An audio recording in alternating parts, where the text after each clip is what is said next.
আলাইকুম এভরিওয়ান, সবাইকে শুভ সকাল জানিয়ে আজকে মিনি ব্লগটা শুরু করেছি। এখন বাজে সকাল 9টা। আর আজ যাব আমি ডাক্তারখানাতে। আজ আমার চেকআপ আছে, চেকআপ বলতে ইউএসজি আছে, সেটাই করাতে যাব। আর আমি আর নানি যাব। তোমাদেরকে সবাইকে সরি বলে দিচ্ছি আগেই, কারণ আমি লং ভিডিও দিতে পারছি না, জানি না কবে দিতে পারবো। তো তোমরা এই মিনিগুলোই দেখতে থাকো আর সাথে থাকো।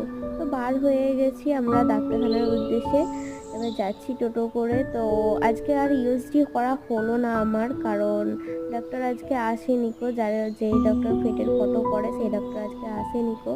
তো তার জন্য আমরা ভাবলাম একটু বাজারে যাই, বাজার থেকে ঘুরে আসি, কিছু টুকটাক কেনাকাটা করে নিলাম। বাড়ি এসে আমি না খেয়েই গেছিলাম, এসে ঘুগনি আর একটু পাউরুটি খেয়ে নিলাম। তো আজকে মিনি ব্লগটা এইটুকুই ছিল। এরকম ছোট ছোট মিনি ব্লগগুলো তোমাদের কেমন লাগে অবশ্যই জানিও, আর সাবস্ক্রাইব করে